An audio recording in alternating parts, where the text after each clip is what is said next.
Hello दोस्तों, मैं विमलेश आप सभी दोस्तों का टॉपकर एकेडमी में स्वागत करता हूं। आज हम नाइन्थ, टेंथ, 11th और 12th सबके लिए बड़ी अच्छी रणनीति और कहे तो बड़ी ही मोस्ट इम्पोर्टेंट केमिस्ट्री की टॉपिक लेकर आया हूं। आप देख रहे होंगे कि रासायनिक समीकरण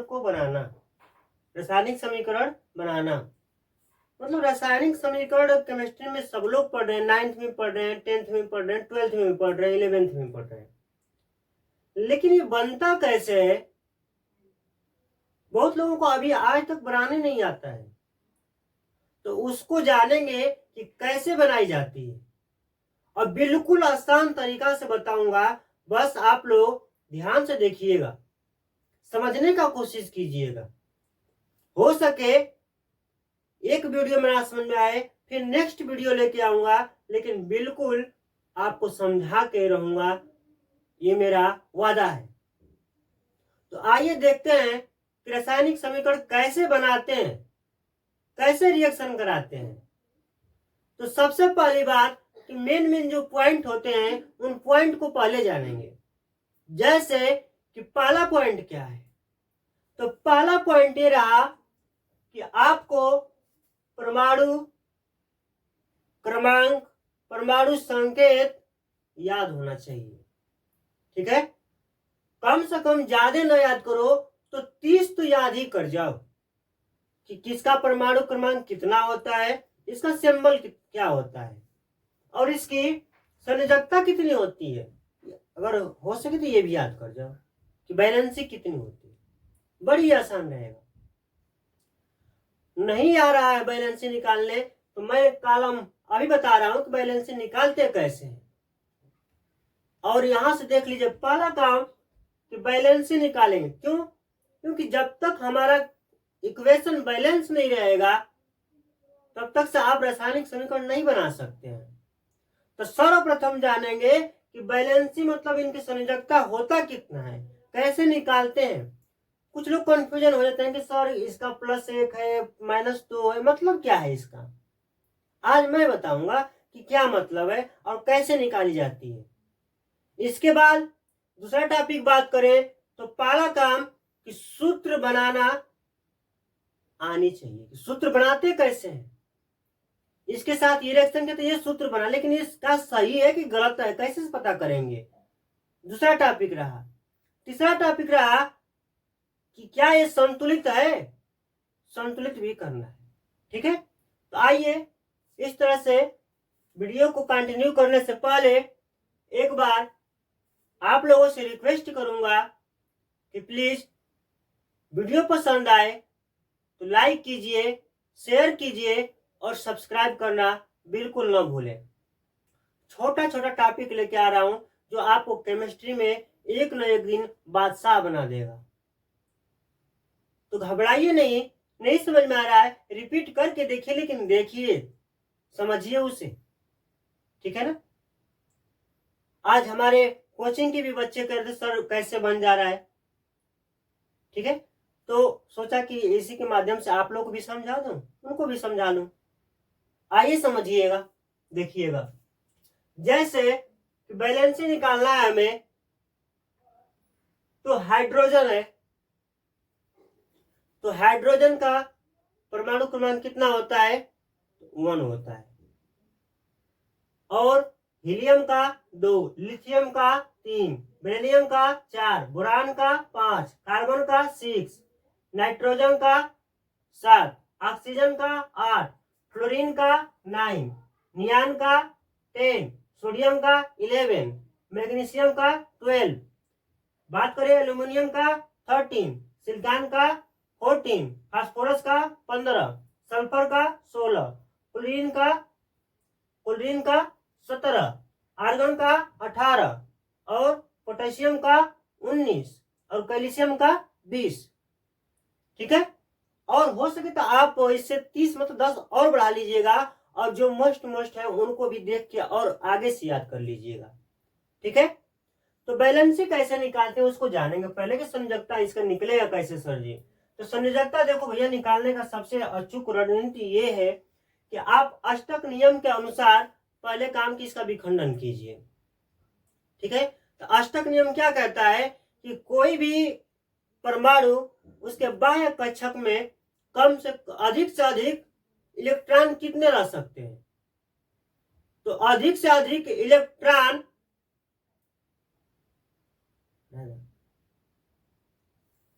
इलेक्ट्रॉन 8 रह सकते हैं, 2 रह सकते हैं। मतलब देखा है क्यों, कैसे, किस आधार पर। हम तो सुनते आ रहे हैं कि 2 रह सकता है, 8 रह सकता है, आखिर क्या है, मतलब क्या है, कहीं 2 कहीं 8 18।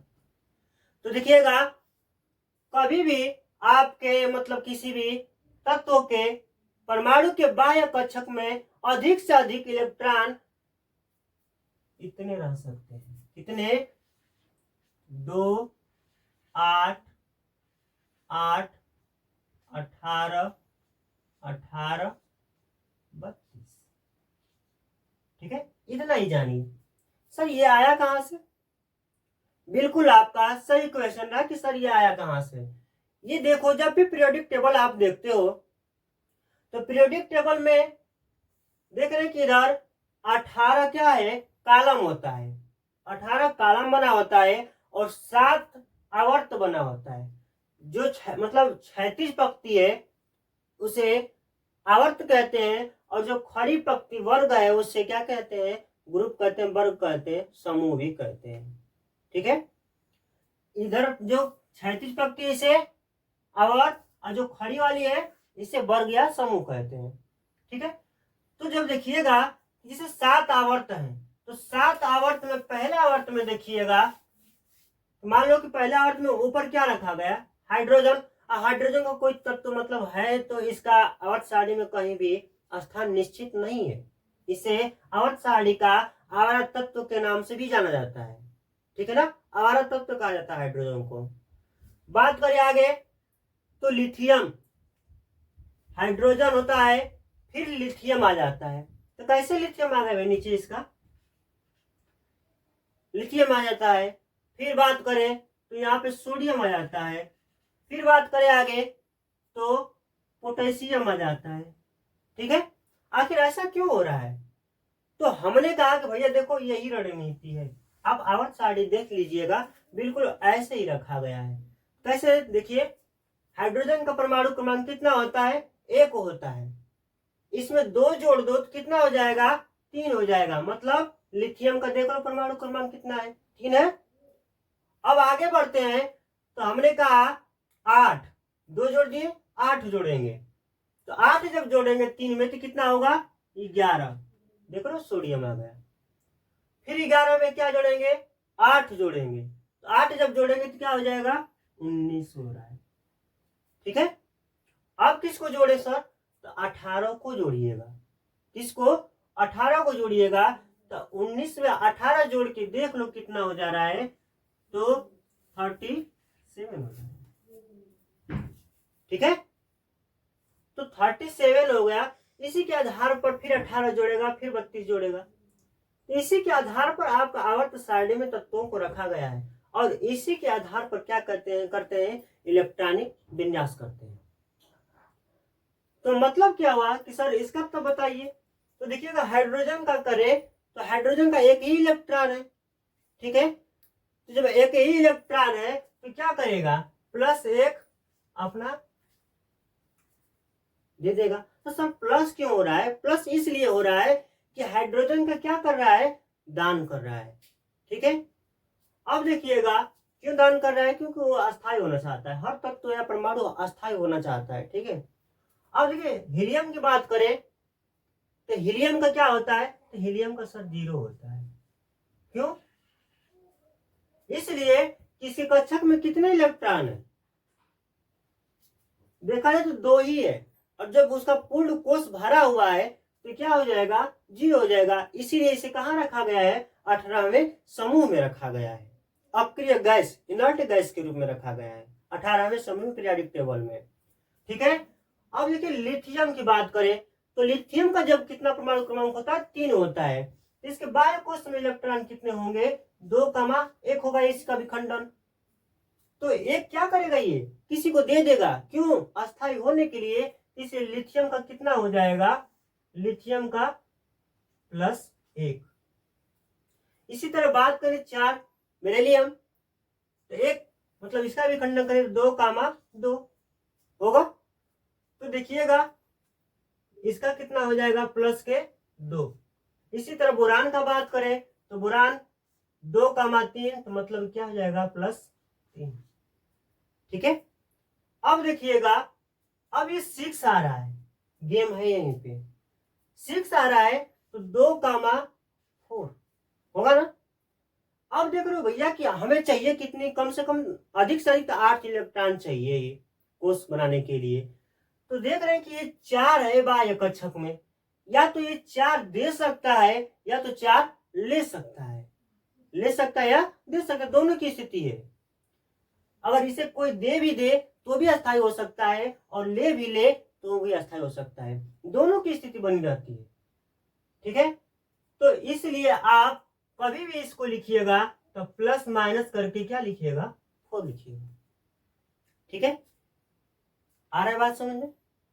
अब देखिए, बात करें इसका नाइट्रोजन का, तो नाइट्रोजन का कितना होता है? 7 होता है। तो नाइट्रोजन को जब विखंडन करेंगे तो 2, 5। तो ये बताओ भैया, ये 5 है और इसे अष्टक पूरा करने के लिए चाहिए कितना इलेक्ट्रॉन? 3 चाहिए। और तो क्या ये 5 अपना देगा कि 3 किसी से ले लेगा?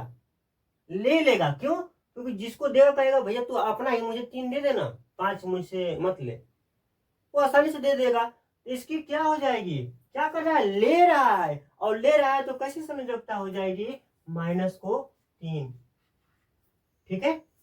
नहीं समझ आ रहा है तो बिल्कुल ऐसे कीजिएगा। मान लीजिए कि इसके बाह्य कक्षक में कितने आए? 5। और जब भी लिखिएगा तो 8 में से घटा कर लिख दीजिएगा। तो 8 में से 5 जाए तो कितना बच जाएगा? 3 बचेगा।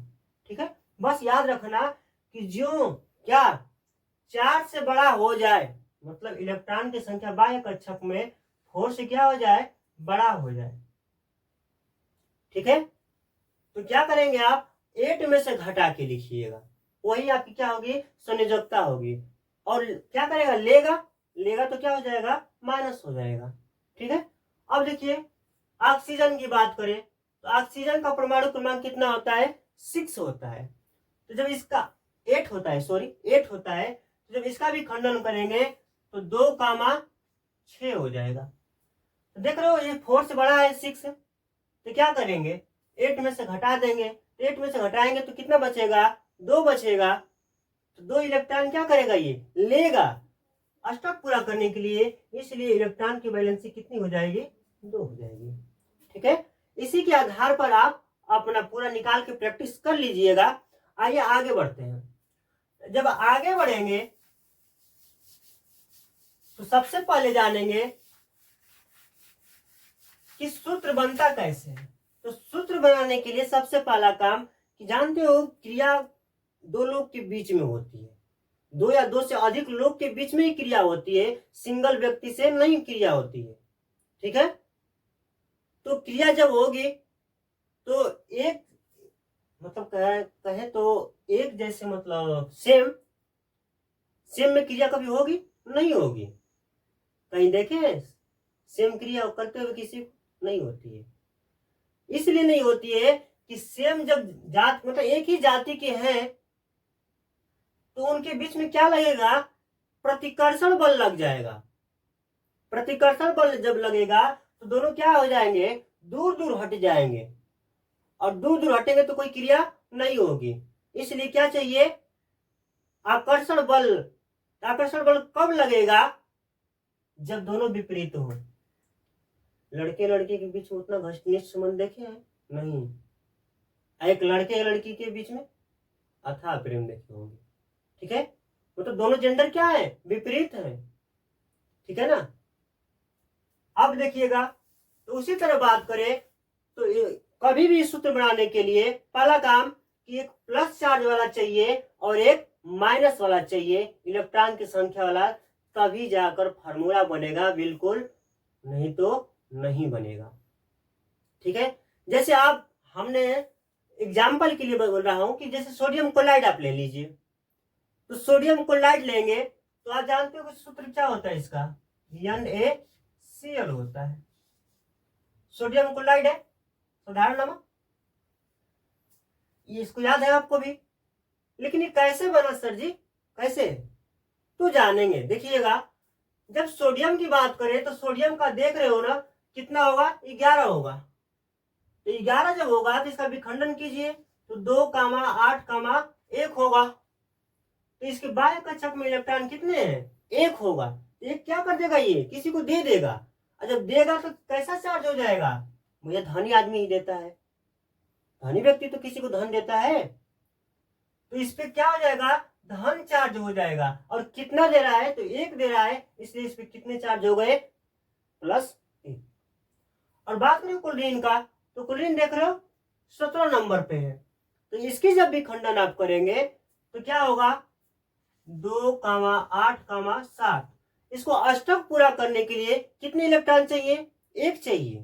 तो जब 1 चाहिए, 1 चाहिए जब ले रहा है तो क्या हो जाएगा, कर्जदार होगा, ऋणी होगा, और ऋणी होगा तो मतलब ऋण, इस पे चार्ज चढ़ जाएगा, ऋणा वेस्ट हो जाएगा। ठीक है ना। और देख रहे हो एक प्लस और ऋण मिलके बन रहा है ना, हुआ प्रूफ कि कभी भी दो विपरीत जेंडर, मतलब दो विपरीत यौगिक के बीच में क्रिया होती है, परमाणु के बीच में क्रिया होती है, सेम पे क्रिया नहीं होगी बिल्कुल। आकर्षण बल नहीं लगेगा इन लोगों के बीच, प्रतिकर्षण भी बल लग जाएगा जब दोनों बिल्कुल समान हो तो। और जब दोनों विपरीत रहेंगे तो क्या लगेगा, आकर्षण बल, और आकर्षण बल लगेगा तो जाके सूत्र बनेंगे। इसको बनाने के लिए देखिएगा करते क्या है, अब सबसे पहले काम तो देखो, इसको बनाने के लिए, सूत्र बनाने के लिए सबसे पहला काम की इसकी संयोजकता आपको आनी चाहिए। ठीक है, तो देखो संयोजकता, अगर सोडियम का संयोजकता निकाले तो अभी निकाले थे आप 1 होता है, और क्लोरीन की संयोजकता भी कितनी होती है, तो 1 होता है। ठीक है, तो देख लीजिए सोडियम क्लोराइड हमने बनाया, तो सर कैसे, मतलब क्या करेंगे, तो देखो भैया इसकी जो है ना संयोजकता, क्लोरीन की संयोजकता को सोडियम के पास में लिखते हैं, इसके नीचे लटका देते हैं, मतलब ये क्या हो जाएगा, Na हो जाएगा 1। तो चिन्ह को नहीं लिखते हैं, नीचे लिखते समय। ठीक है, और Cl जब लिखेंगे तो Cl के पास में सोडियम की जितनी संयोजकता होगी इसको लिख देंगे, तो सोडियम की संयोजकता कितनी होती है, 1 होती है। ठीक है, समझ गए बात। अब देखिए, अब आपसे ये पूछे सर कि दोनों 1-1 है, इसीलिए यहां पर लिखा नहीं जाता है, दोनों 1-1 है इसलिए लिखा नहीं जाता है। रही बात, तो देखो भैया हमने कहा कि इसकी जो संयोजकता है इसके पास में रहता है, और इसकी संयोजकता इसके पास में रहता है। ठीक है, अब देखिए, लेकिन ये तो अब जान गए कि आप किसकी संयोजकता है, क्लोरीन की है, और ये किसकी संयोजकता है, तो सोडियम की संयोजकता है। घबराइए नहीं, एक अलग एग्जाम्पल लेंगे उसमें समझ में आ जाए, क्योंकि ये दोनों बराबर है। हमें पता है कि दिक्कत आप लोग को हो रही होगी, सर 1-1 मतलब इसका भी 1 हो रहा होगा, लेकिन समझते इसलिए अगला एग्जाम्पल दे रहा हूं, बिल्कुल शीशे की तरह समझ में आ जाएगी। ठीक है, अब देखिएगा 1-1 लिखते नहीं है, हमने कहा कि इसकी संयोजकता इसके पास में और इसकी संयोजकता इसके पास में रहता है, लेकिन इसके नीचे है सर, इसके नीचे इसलिए है, ये दर्शाता है कि सोडियम के परमाणु इसमें कितने हैं, ये दर्शाता है। तो सोडियम के परमाणु कितने हो जाएंगे, 1 हो जाएगा, और क्लोरीन का परमाणु कितना हो जाएगा, 1 हो जाएगा। ठीक है, अब बात कर ली जाए सर थोड़ा सा H2S, जैसे हमने मान लिया कि एक H2S है, चाहे जल ही का ले रहा हूं H2O, अब तो बिल्कुल समझ में आ जाएगा। देखिएगा हमने आपसे यही कहा था कि पहले वाले परमाणु का संयोजकता दूसरे के पास में रहता है, और दूसरे वाले परमाणु की संयोजकता पहले वाले के पास में रहता है, और ये हाइड्रोजन की संख्या को बताता है, मतलब पहले वाले का संख्या बताता है, और ये दूसरे के पास में जो होता है उसकी संख्या बताता है कि ऑक्सीजन की इसमें संख्या कितनी है और इसमें हाइड्रोजन की संख्या कितनी है। ठीक है ना। तो इसको जानेंगे तो देखिएगा हाइड्रोजन का कितना होता है संयोजकता, 1 होता है, और ऑक्सीजन का 2 होता है। देख लो निकाले हैं, ये 2 होता है, -2। तो माइनस चिन्ह हमने कहा कि नहीं लिखते हैं। बन गया तो भैया, बिल्कुल। अब देखो हमने कहा कि ये तिर्यक होता है, तो देख लो हो रहा है कि नहीं हो रहा है, हो रहा है ना। बात समझ रहे हो आप, थोड़ा उल्टा कर लो। देखो तो ये क्या बन जाएंगे, अब देखिएगा। अब हमने कहा कि इसका क्या कर दे, उल्टा कर दे। जब उल्टा कर देंगे भैया, इसका मल्टीप्लाई देख लो, ऐसे कर लिए तिर्यक, तो H के पास में 2 को भेज देंगे तो आपका क्या बन जाएगा H2, और इसको O के पास में भेज दीजिए तो O 1 हो जाएगा, तो मतलब 1 को लिखते नहीं है। ठीक है, अब इसमें से देख रहे हैं ना कि O, ये जो 2 है O की क्या है, संयोजकता है। ठीक है, और इसके पास 1 है तो हाइड्रोजन की क्या है, संयोजकता है। ये क्या रहा आपका H की, ये क्या है, अणुओं की संख्या, मतलब H कितना है, परमाणु की इसकी संख्या है, इसमें कितने हाइड्रोजन है ये बता रहे हैं 2, और ऑक्सीजन के पास 1 है तो मतलब कि 1 है। ठीक है, चलिए और फिर नेक्स्ट वीडियो मिलेंगे। लंबी वीडियो ना हो, छोटे छोटे वीडियो में ही लेकर मतलब आपको पूरा टॉपिक समझा दूंगा, बहुत ज़्यादा लंबी ना हो। नेक्स्ट वीडियो लेकर फिर आऊँगा। चलिए इस तरह से आप सभी साथियों का जय हिंद, जय भारत।